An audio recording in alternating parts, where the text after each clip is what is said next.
छावा चित्रपटातील कवी कलशांची जी काही भूमिका आहे ती आपल्याला विसरून चालणार नाही. कवी कलश ज्यांना केशव पंडित म्हणूनही ओळखलं जातं, ते एक प्रख्यात कवी, विद्वान आणि छत्रपती शिवाजी महाराजांचे पुत्र छत्रपती संभाजी महाराज यांचे आढळ सहकारी होते. मराठी आणि संस्कृत साहित्यातील त्यांचे योगदान तसेच संभाजी महाराजांनी त्यांची आढळ निष्ठा त्यांना मराठा इतिहासातील एक प्रमुख व्यक्तिमत्व बनवत असते. हा लेख जो काही आपण आज बोलणार आहोत, जे काही विषय मांडणार आहोत, तो मराठा साम्राज्यातील त्यांची भूमिका आणि त्यांचा अंतिम बलिदानाचा उलगडा करतो. नमस्कार, मी सचिन परत एकदा तुमचं स्वागत करतो. मित्रांनो, अजून आपल्या चॅनलला सबस्क्राईब केलं नसेल सबस्क्राईब करा. असेच महत्त्वपूर्ण विषय आपण तुमच्यापर्यंत पोहोचवणार आहोत. कवी कलशांबद्दल जास्त काही बोललं जात नाही, त्यांच्याबद्दल जास्त काही कुठं माहिती मिळत नाही आणि तीच माहिती, त्यांचं योगदान, त्यांचं बलिदान, त्यांचं कर्तृत्व आपण या व्हिडिओच्या माध्यमातून उलगडण्याचा नक्कीच प्रयत्न करणार आहोत. लाईक करा, खूप काही मित्रांपर्यंत आपली ही माहिती नक्कीच शेअर करा.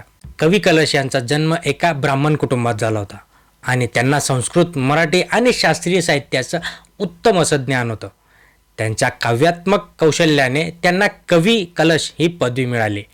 ते केवळ कवीच नव्हे, ते संभाजी महाराजांच्या दरबारातील सल्लागार आणि राजनीतिक देखील होते. त्यांचे साहित्यिक कौशल्यांसह राज्यतेचे सखोल ज्ञान यामुळे ते मराठा साम्राज्यासाठी एक अमूल्य संपत्ती होती आणि ही संपत्ती छत्रपती शिवाजी महाराजांनी शेवटपर्यंत टिकवून ठेवली. कवी कलश जेव्हा छत्रपती राजेशी शिवराय आपल्या बाळासह म्हणजेच संभाजीराजे यांच्यासह आग्र्यात कैदेत होते, तेव्हा त्यांना भेटण्याकरिता दोन पंडित आले होते. एक होते कवींद्र परमानंद आणि दुसरे कवी होते कुलेश, जे अलाहाबादचे होते. ते राजांची कीर्ती ऐकून त्यांना खास भेटण्यासाठी आले होते. राजांनी त्या कैदेतून सुटायचे हे अगोदरच ठरवले होते. त्यासाठी त्यांनी कवी कलश परमानंद यांना राजांनी आणलेली हत्ती, अश्व यापैकी काहीच आग्र्यात ठेवायचे नसल्या कारणाने ते त्यांना भेट दिले. औरंगजेबाला सांगून ते मथुरेकडे न्यायला गेले. आग्र्याहून सुटका झाल्यानंतर राजे आणि शंभूराजे हे जेव्हा मथुरेला कृष्णाजी पंत व केशवपंत यांच्या घरी मुक्काम केला, ते मोरोजी पंत पिंगडे यांचे मेव्हणे होते. लांबचा पल्ला असल्याकारणाने राजांनी आपल्या रुद्रांची जी काही शंभू बाळांची कृष्णाजी पंतांच्या निवासस्थानी काही दिवस राहत आम्ही काही दिवसांसाठी तुम्हाला सुखरूप गडावर पोहोचू असं त्यांनी सांगितलं. त्यावेळेस त्यांनी कवी कुलेश सोबत होते. खूप दिवस शंभूराजे आणि कवी कुलेश एकत्र मथुरेला होते. त्यात त्यांनी मैत्री जुळवली आणि ती मैत्री इतिहासात कोरली जावी अशी त्यांनी यावेळेस सगळ्यांना सांगितलं. 1680 मध्ये छत्रपती शिवाजी महाराजांच्या मृत्यूनंतर छत्रपती संभाजी महाराज आणि त्यांचे सावत्र भाऊ राजाराम यांच्या सत्ता संघर्ष सुरू झाला. या अंशात काळात जे काही कवी कलश संभाजी महाराजांचे एक दृढ समर्थक राहिले. त्यांना सिंहासनावर बसण्यास आणि साम्राज्याचे कारभार व्यवस्थित पार पाडण्यासाठी कवी कलशांनी खूप काही मदत केली. छत्रपती संभाजी महाराज आणि कवी कलश यांच्यात केवळ राजा आणि सल्लागार म्हणूनच नव्हे, तर बौद्धिक साथीदार म्हणूनही त्यांची घनिष्ठ संबंध होते. कवी कलश यांनी संभाजी महाराजांच्या साहित्यिक कार्याला प्रोत्साहन दिलं होतं. संस्कृत आणि मराठी परंपरा जपण्यात महत्त्वाची भूमिका देखील त्यांनी बजावली.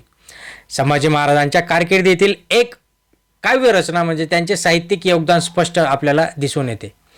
कवी कलश हे केवळ दरबारी कवी नव्हते, त्यांनी मराठा राजकारणामध्ये आणि राजनैतिक कूटनीतीमध्ये महत्त्वपूर्ण भूमिका देखील बजावली होती. त्यांच्या सल्ल्याने छत्रपती संभाजी महाराजांचा धोरणात्मक युती तयार करण्यात आणि मुघलांच्या प्रगतीचा प्रतिकार करण्यात मदत व्हायची. औरंगजेबाच्या नेतृत्वाखाली मुघल साम्राज्य मराठ्यांचा वश करण्याचा अथक प्रयत्न करत असताना कवी कलश यांचे शहाणपण आणि अढळ निष्ठा या कारणांमुळे त्यांना प्रतिकार व्यवस्थितरित्या त्यावेळेस करता आला. छत्रपती संभाजी महाराजांवरील कवी कलश यांची कविता त्यांच्या कौतुकाचा आणि निष्ठेचा एक शक्तिशाली पुरावा देखील ठरत असतो. त्यांच्या कवितांमध्ये छत्रपती संभाजी महाराजांचे शौर्य, बुद्धिमत्ता, मुघल सैन्याविरुद्ध अदम्य प्रतिकारांचे कौतुक आपल्याला दिसत असतं. कवी कलश यांच्या कवितेद्वारे मराठा शासनाच्या अदम्य आत्म्याला अमर केले. त्यांना त्यांचे वडील छत्रपती शिवाजी महाराजांच्या वारसा जपणारा न्यायी आणि निर्भय नेता देखील त्यांनी आपल्या कवितेच्या माध्यमातून नक्कीच त्यांनी वेळोवेळी प्रखरपणे जाणवून दिले. तर कवी कलश यांच्या कवितेतील सर्वात उल्लेखनीय विषयांपैकी एक विषय छत्रपती संभाजी महाराजांचे मराठा साम्राज्याच्या भल्यासाठी बलिदान देणाऱ्या योद्ध्याच्या रूपात चित्रण.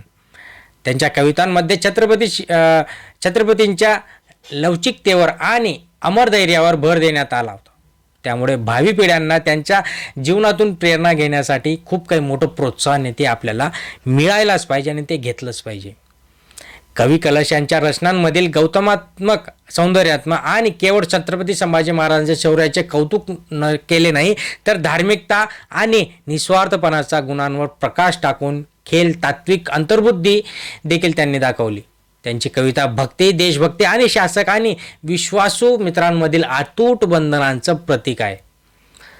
संस्कृत साहित्य आणि वैदिक अभ्यासातील, विशेषतः हिंदू तत्त्वज्ञानातील सर्वात जुन्या आणि महत्त्वपूर्ण उपनिषदांपैकी एक असलेल्या छंदोच्या उपनिषदांच्या ज्या काही गोष्टी होत्या त्या कवी कलश यांच्या चांदोमात्या म्हणून ओळखलं जातं.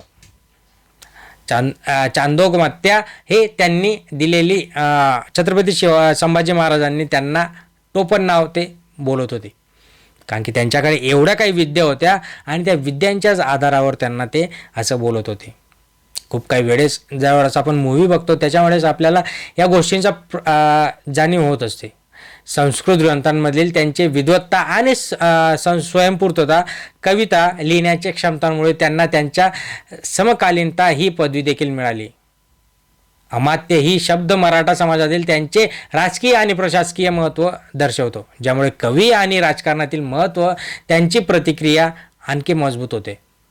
1689 मध्ये औरंगजेबाच्या आदेशानुसार मुकर्रब खानच्या नेतृत्वाखाली मुघल सैन्याने छत्रपती संभाजी महाराज आणि कवी कलश यांना पकडलं. क्रूर छळ करूनही दोघांनी इस्लाम स्वीकारण्यास किंवा मराठा साम्राज्याची विश्वासघातता करण्यास नकार दिला. त्यांच्या लवचिकतेमुळे आणि दृढतेने औरंगजेब संतापला आणि त्यांना फाशींची शिक्षा देखील सुनावली. पण त्यानंतर कवी कलश यांचे मराठा इतिहासासाठी आढळ पाठबळ आणि बलिदान इतिहासात त्यांना अमर करून ठेवतं. त्यांचे कविता आणि साहित्यिक योगदान विद्वान आणि इतिहासकारांना प्रेरणा देत असतं. त्यांचे जीवन, निष्ठा, बुद्धिमत्ता आणि देशभक्तीवरील त्यांचे प्रतीक हे सगळं आपल्याला खूप काही, ज्यावेळेस ते डायलॉग डिलिव्हरी करतात त्यावेळेस आपल्याला अक्षरशः अंगावर काटा येत असतो.